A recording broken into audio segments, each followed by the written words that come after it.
Sure. Hi guys, this is Ali Baqir Khan with another session of Youth Alumni Association. Today we have Ayanda here with us. Ayanda, thank you so much for joining the good cause. And how are you doing today? I'm doing very well. Thanks for asking, Ali. I'm doing very, very well. All right, that's really good to know. Ayanda is working in Go High Level currently, where I used to work before as well. And she's currently working as a senior customer success specialist. And as her educational career is concerned, she has done diploma in project management. Is that correct, Ayanda?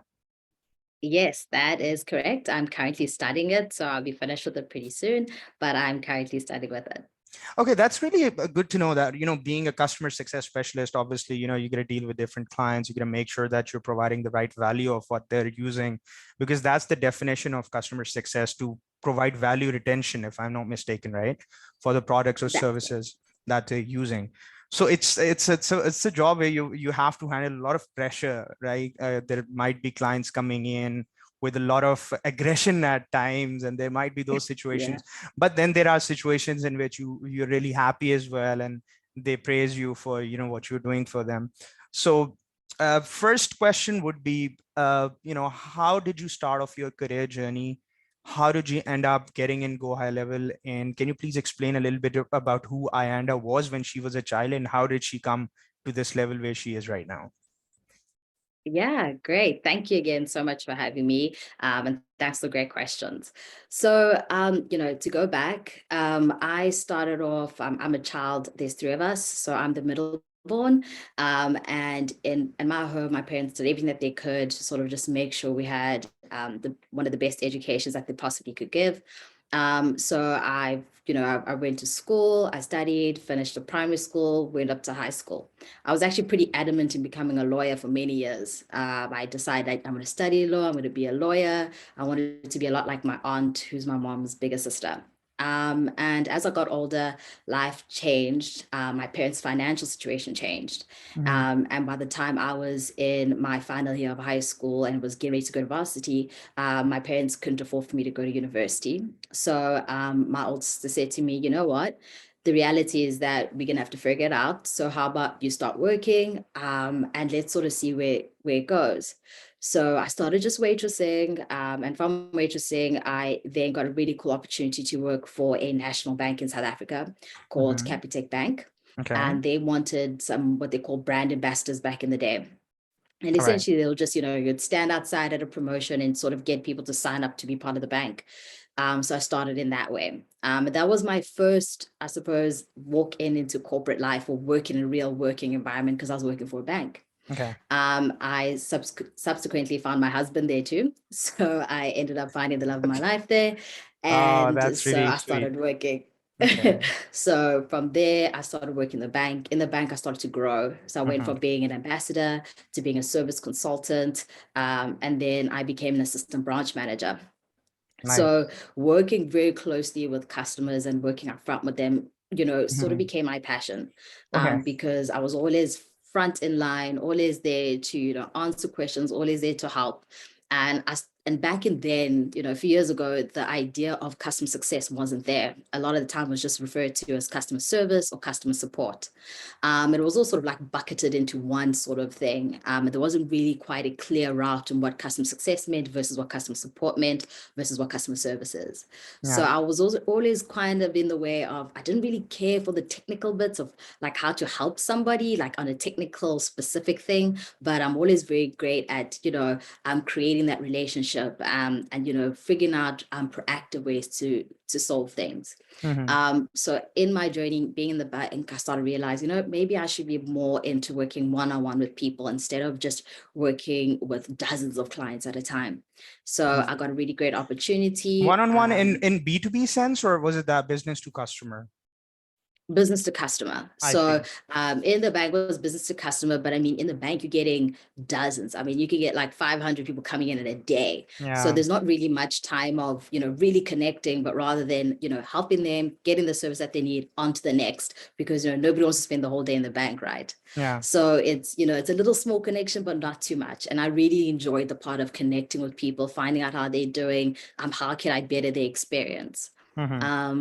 So in that, I sort of decided to go through a different, started to look at different ways in my career. And I ended up in logistics, which for me, I thought maybe I could handle it. Was there for a few months and definitely wasn't for me. Props to those who can handle it because it is a I've been very working in high logistics pressure. for quite a long time. Yeah, brokerage It and all is, that stuff. It is, you got to it take care is of the technicalities. I mean, what's the pickup time? I mean, for example, if there's a exactly. lumper or whatever, I mean, detention, you might be familiar with those words. Yeah, and I worked in like the freight, so it was kind of Yeah, difficult, like sea freight, because I mean somebody wants something of theirs dropped off today, but I mean it's a 3 month journey, and so much can happen in those 3 months that you have zero control over. yeah, So that was quite a challenge in itself. But again, I really got to learn something and take away from it, which was the high pressure environment. yeah. So it was everything needs to get done now when you have to have answers. So it really sort of crafted that for me.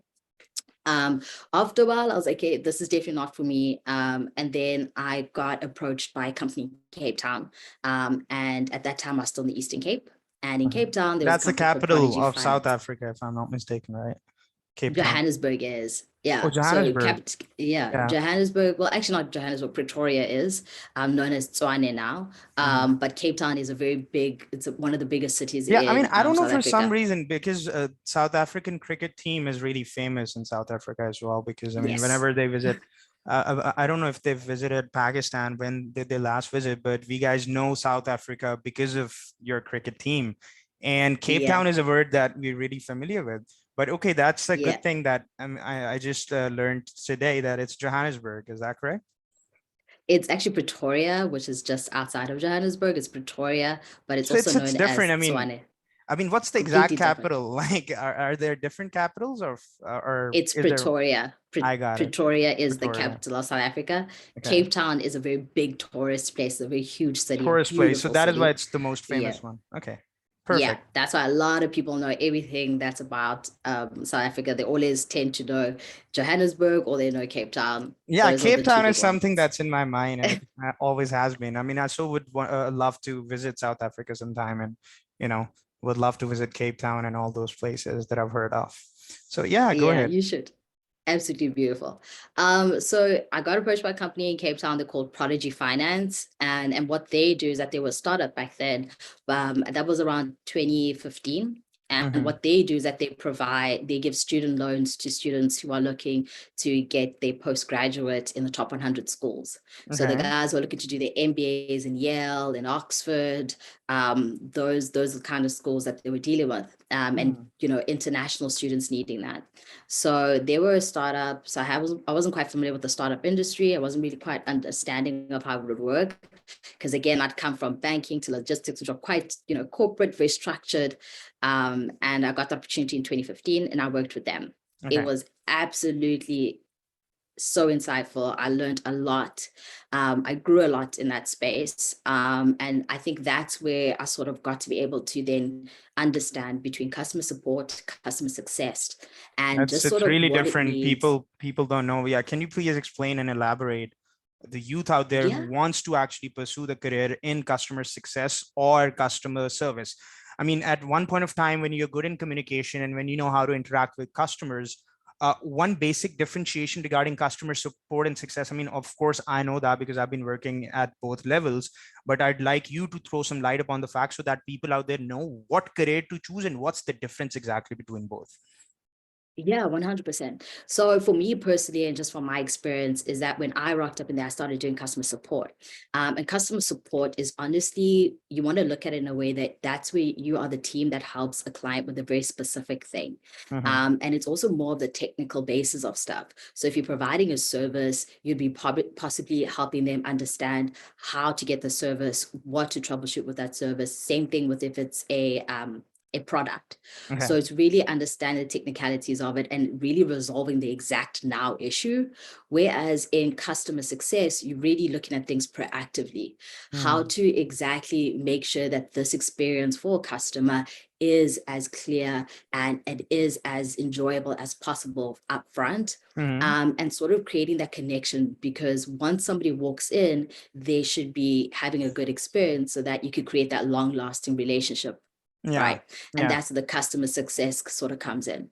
Where you're supposed So to create long lasting relationships. That's what you're trying to say. Exactly. yes, yeah, Right. is By exactly providing that. value retention, for example, if they have any questions, you get to maintain, you get to renew their, you could say packages that they've purchased if it's software as a service.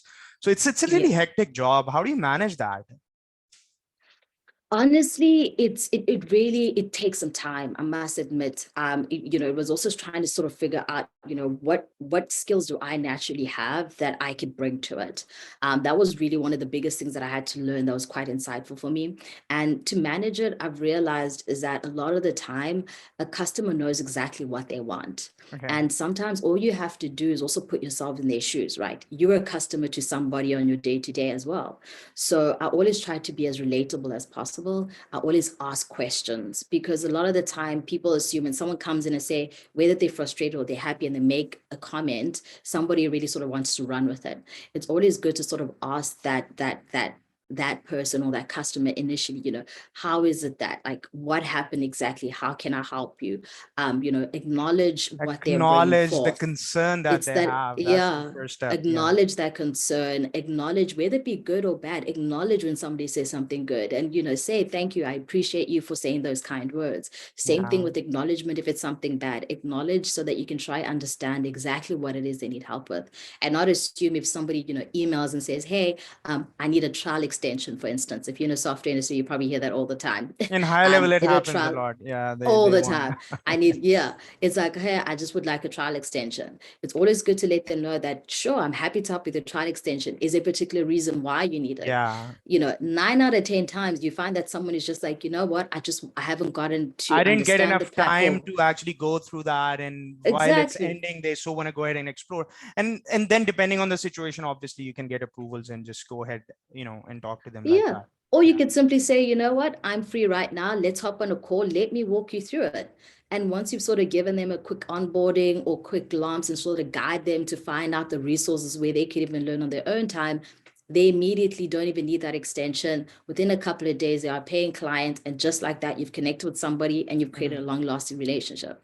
I got it. So it's really, yeah. So it's really about, asking the right questions, At the but right also time. acknowledging and listening at the right Yeah, time. yeah. Yeah. I totally agree with that. That's correct. Okay, one thing that I 100%. would like to ask you is going to be regarding, okay, so you did explain about the success part and the service part, right? Like, what's the difference Mhm. between that? Now, let's come towards one more aspect, because since this is a global discussion that's going on, now in a country Mhm. like Pakistan, I don't know if you're familiar with people out there, but since you work in Go high level, so you might have had a chance to, know different Pakistanis as well. Now, Mhm. there is no doubt that people have a lot of talent here in our country, right? But there are Yeah. different tiers like tier one institute, tier two, and tier three.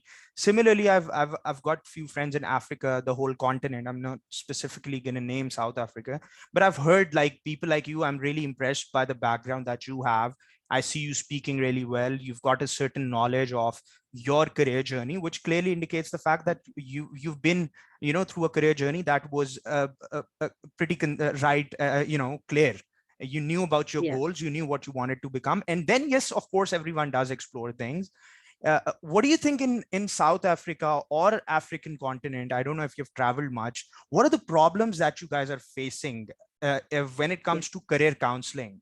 And what do you think? How can we globally come up with solutions to minimize those problems? If you can throw some light on that as well. Yeah, of course. Honestly, I think for me, the hardest thing, and it happens for most South African kids. So in South Africa, you get to what we call matric, which is your 12th year, your final year of high school.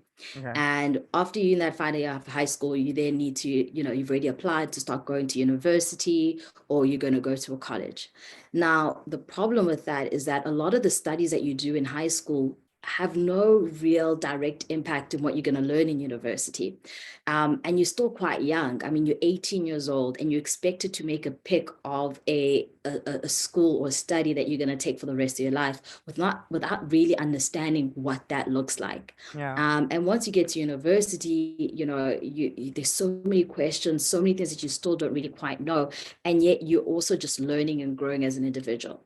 Yeah. I personally didn't get to have the whole university experience due to my my parents' financial. So I started studying distance learning when I got married, and I paid for it on my own. But from all the friends that I've spoken to, a lot of the time, they were just like, I got to university, Mhm. I had no idea. I just picked what I could, had no idea what that meant. I think Mhm. really, honestly, on a global scale, I think one of the biggest things, which is what you're doing right now, is having these discussions, having the Mhm. youth realize that there isn't one correct way of doing something. There are so many different options out there in the working industry. But I think as businesses, they should really be starting to open up things like, I know there's graduate programs, but I think it should even go a step forward, have open days at schools, teach children and let them know different career paths. Schools should be Mhm. very open. I mean, in South Africa, we have a subject in high school, actually throughout school, called life skills. And you learn that it's a That's something that compulsory I subject. You always have to talk take about. it. I always talk about Yeah, this aspect. What is the subject again? it's called Life life skills. skills. I Yeah, it's got it. life So orientation. what is, Yeah, life did you skills. read that subject like as a student? Yes. What is the theme of, what's the, course included in that subject particularly? What do you guys read and what do you guys get out of Yeah. it? So I'm not going to lie, it did teach us a lot of things. It touched on very difficult subjects. I mean, it talked about, abstinence, spoke about sexuality. It spoke about, our bodies changing because we're in Mhm. high school and we're kids. Mhm. And then also spoke about certain financial aspects and what it would look like if you're going to buy something. In my particular high school, it was really cool that they made it a point that, you had to get your learner's drivers, and you'd get that as a mark. So Yeah. everyone sort of like wanted to, they get their learner's permit as well to drive. So there were certain life aspects that it did touch on, but it Which is really really didn't important, focus and too much I'm on really, glad exactly. to know that in South Africa you guys have those kind of subjects that you guys go through, and you get to know that, okay, this is what life is like, and in life you got to do 100%. something productive as well. Yeah. So that's a good addition. I was in the meantime searching because I actually teach a child, and I was telling him Mm, about the capital, so I just want to make sure. So on Google, if you just write down capital of South Africa, there is a word, I mean, it shows capitals. So out of the capitals, there are three. So one says Cape Town, the other one that you told me, Pretoria, and yeah. then the other one that I see here is something Bloemfontein, something like that. I'm not sure if you can, Bloemfontein. yeah. So why, I mean, why on Google? I don't know exactly, but are these the three capitals entirely? Then I mean, There's only one capital. We have big cities, right? So okay, we have big cities. okay. So we have big cities, which is what we have. But the capital of South Africa is Pretoria. Okay, now That's let a me fact. tell you. So there is a section that says, why are there three capitals in South Africa? And the answer Uh-huh. to that is, according to South Africa Visa, the country has three capitals because its government is divided into three sections. South Africa's three capitals are meant to help ensure that no one part of the government has too much power, much like the checks and balances system in the United States. So I just don't get one thing. I mean, people like us, That of I course, did not Google is know. the only search engine, right? That is very famous, and Yeah, people just go ahead and study. And everyone this uses is what it. I got out of it. And then I'm speaking to a native who is from South Africa, and she's 100%. telling me a different story. So, I mean, this is one thing that I just figured out. What do you think? I mean, what should we do to minimize this thing as well? Because, I mean, if you guys are not too sure about things, I think there should be something authentic that should come up on Google and those sources as well. Otherwise, people are just, 100%. otherwise, I mean, for example, I was very confident the way I was speaking, and I was like, it's Cape Town. And I heard and I was like, I taught that child that it was Cape Town, and how can I be wrong? And I just confirmed it, right? Yeah, There is a lot going on in this world. But again, I think as long as you're willing to learn, this is the only thing that you yeah. should do. So let me give you an example on what happened right now. Mhm, Let's, for example, if I'm visiting South Africa, it would be an mhm. entirely different thing. So similarly, a child who's reading, that's not just going to help him out. He needs to go there. If he or she is supposed to become a doctor, go to the hospital, meet those doctors. Yes. You see Yes. the example that we practically just faced. I mean, I had a certain Yep. aspect in my mind, and Google is proving that with a certain fact that they have divided it in different sections, so that one area does not have much power. Power. So Hmm. yeah, power, you know what I'm talking about exactly. So Mm. my point here is that, uh, you get to know the reality when you visit that specific country, or you talk to the native of that country, or so this is the way the youth should come up as well. We guys should just go Yes. into it. We guys should learn through podcasts and spread the word and do something positive for not just at our own level. Of course, Yeah. charity begins at home, but we should think about. There's a song that I'd like to quote of Michael Jackson. I do that often. I'd like to tell you about Mhm. that as well. That's heal the world, make it a better Yeah. place A better for place. you and for me and for the entire The human race. entire human race. Yeah. I don't know. I'm in love with that song. My whole life Yeah. revolves around it. Why? Because that singer touched me like anything, and my heart craves for all the people in the world who are there, who are fighting hard to achieve something. And this is the one thing that today why we are here as well. So I end up Mm. in the last couple of minutes, I'd like to Yeah. I'd like you to give message to the youth out there on what should be the strategies to pursue their career with full passion, and Yeah. how do you think can they stand out when it comes to 100 people applying? What should a person do to just distinguish him or hers, right? Because that's really important. So Yeah. what would be your advice based on your particular experience that you've gone through? Yeah, I mean, really great questions, Ali. And honestly, I agree with that song. I listen to it very often. My kids love it. So I fully agree with it and embody that too. I think to the youth of South Africa, they are in such a great, or just anyone around the world, it's such a great time with having access to the world in the palm of their hand. Mm, Kids nowadays can honestly be friends with somebody in the United States, someone in Pakistan, someone in Australia, all for a touch of a button on their phone.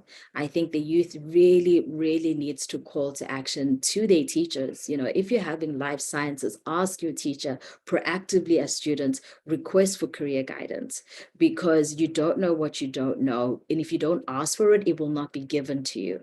A mm, lot of the time, I have friends who become teachers now. A lot of the time, you hear people who say, if only I knew my student needed that help. And of course, it's to teachers, to the educational system to also do their best to level out and make sure that they know what the kids need. But I really think students should, while I mean, I have a younger brother who's university right now. I mean, he could list all the rappers in America, the back of his hand. He knows everything that Travis Scott did last week. But if I were to ask him right now anything about what he would like for his career, he probably wouldn't give me a straight answer. yeah. And the reality about it is that if you're able to Google and invest so much time in the entertainment side of things, you should be able to do that with your career as well. And sometimes all it needs is you to even ask for a helping hand. Proactively go out there, speak to other people, speak to your parents about their friends. Hey, can I shadow so and so? Mm, Can I find out ways? Even in employment as well, I think it's really good in employment that they always have an added aspect where people can spend time shadowing different departments and understanding what that all means, yeah. because you don't really know what you don't know until you sort of experience it. So I'd honestly say to the youth globally, take charge in your career, take charge in what you want, ask for the help. Yeah. And definitely would love for other companies and businesses and people to do just as you've done, create a space where people can go and find mentorship, where people can learn more about the global industry, can learn Try what to is come out up with there. new ideas as well. Should Ideas, be a yeah. message. Yeah, Come up, become, yeah, come up with different ideas instead of just moving with the flow. I understand that, of course, you're supposed to move up with yeah, a certain flow, but to distinguish yourself, you gotta have that mindset of a leader, of an entrepreneur. More like yeah, that. So, Ayanda, it was really nice talking to you. Is there anything that you want to ask me personally? Any question that you have? yeah. Thank you so much. I actually wanted to ask you what inspired you to start this podcast? And I worked in the capital of Pakistan, Islamabad, back in 2013. And I worked in Center for Entrepreneurship and Leadership. So there were a lot of students who used to come up to me and they wanted to so pursue, a career or something. They wanted to invest in that idea. At that time, I didn't have enough resources to just, go ahead and tell them about stuff because I was just a program coordinator there. But when I Mm. came to a different city, Lahore, I mean, it's the capital of the province Punjab in Pakistan, I pursued my education, and I so wanted to make sure that I do this for people once I have time. Now, because I've got 8 to 10 years of experience, I'm at that level where I have connections like you, and I've got a good network. So I just try to do it in my free time for productivity, and I'm pretty sure eventually there is going to be something that we will, in the whole world, we're going to get something out of it as well. So thank you so much. Any other question that you Thank have? you. No, thank you so much. And, well done. This is absolutely fantastic. And I wish you nothing but the best. And I'm so happy you asked me to be a part of it. And thank you so much. And also, you can follow us on our channel. There is a Facebook page as well by the name of Youth Alumni Association. You can subscribe on our YouTube channel. That's Youth Alumni Association. And to watch podcasts like these, if there are students who come up to you, if there is someone who come up, you can always guide them, and we would love to go ahead and help them out as well in their career journey. I It does not definitely matter will. what country they are from, because when you're connecting at a global level, again, that song inspired me as well, because it's about the whole world out there. And being Exactly. a human, humanity comes first. Does not matter what religion you are from or where are you from. So I think if Agreed. this is the mindset that we have, every problem in this world can be minimized, and we can become a happy and prosperous nation. Does not matter where we belong from. So thank you so much. It was really nice having a word with you. And in future, if we need you, we're definitely going to get in touch with you as well. We definitely will. Thank you so much. I really appreciate it. And all the best. Thank you so much. Take care of yourself, Ayanda. Bye-bye. You too. Bye. Thank you.